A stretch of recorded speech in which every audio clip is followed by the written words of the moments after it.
Friend good morning जय जगन्नाथ चलतु आज ब्लॉग स्टार्ट करवा प्रथम तो आज कार्तिक पूर्णिमा आर्थिक अधिक अभिनंदन आमर तो वर्ष डंगा दबार ना तो आम सकाल गाधे पाधे पलि आसती ठाकुर पूजा करने जानी आज फुल मिल ना से काली सन्धार जाकि फुल ये नहीं आसती फुल आणिकी ठाकुर पूजा कर सारा पर आज शीत टे पड़ जाइए ना काढ़ा सका मुंड देती काढ़ा न पीले तो त्राही ना आज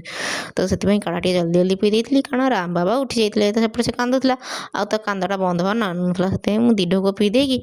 थोड़ी पलैली मुझे जाए आगे आस्ता आगे आसे बुझे बुझे सारा पर भोक लगे तो बिस्कुट टे खाई खाई सारिकी जाइए डुंगु लुंगु ये काढ़ा मुझे तुम पी दियो तो काढ़ा हरिया सब पी सारापर आम जाइलु मॉर्निंग वार्क जल्दी उठी जाते समस्त ना तो ये चलू आम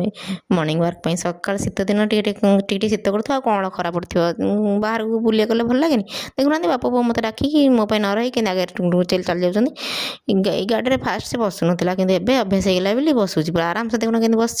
तो आकु आसिक ब्रेकफास्ट बनई ब्रेकफास्ट आसाला स्वादिष्ट सिमेई से ओनर मौसा मन नहीं जाते बाबा धवलेश्वर प्रसाद आम घर पाखे महादेव प्रसाद तो डुंगुल जमी गाधे पलि दे देती भोग आ भोगर आलर्जी टे पाईदे कहे ना ना मुझे खाइबी देखुना चामच आउटे खाऊना ना तो नहीं दे देती सिमेई बोले हाँ तुम जाओ खाइब ब्रेकफास्ट करने दे मुझे ब्रेकफास्ट कर लगी पड़ी लंच रे आज आम स्पेशल फुलकोबी आलू तरकारी कारण डुंगुलुंगर फुलकोबी बहुत भल लगे सप्ताह जो 4 दिन देव भी सी कहबी मत फुलकोबी तरकारी कहीं देच तो रोसे कर टाइम मतलब पार्टी शुभिलानी मुझे गला कुआड़े रामलू कौन पार्टी शुभुनी जाए देखला तो बाबा पाखे बस पड़ी देखुना सी बाबा तार मोबाइल धरती सी तार खेलुँ मुझे हाँ तुम बापा ये था मुझे लंच बनई दिए तो जाकि कोबी तरकारी ये बनई देती कोबी तरकारी लंच सब बन सारापर मुझे हाँ चल जावा बाहर खेलिया तो सीट बाहर खेलुला मुझे बस जाइली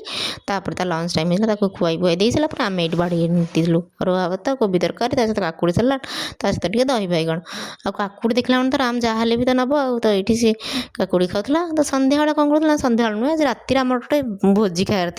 जबार भोजी मैंने कौन आम घर पाखे ये हूँ कलोनी अष्टपहरी तो सेठी जाइलु बट से निराश ही फेरलु निराश कौन एत भिड़ था आम लाइन ठिया अध घंटा पर आमको मैंने खायार सुजोग मिल छोट पिला को नहीं तो एत समय लाइन ठिया हेबनी तो से कौन खाई नु आ डिनर भी किसी बन नु से बाहर बिना पियाज वाला खाଇବା नहीं पलि आसलु खाई शई पड़ू आप देखिए वीडियो भल लगे लाइक शेयर सब्सक्राइब कर जय जगन्नाथ।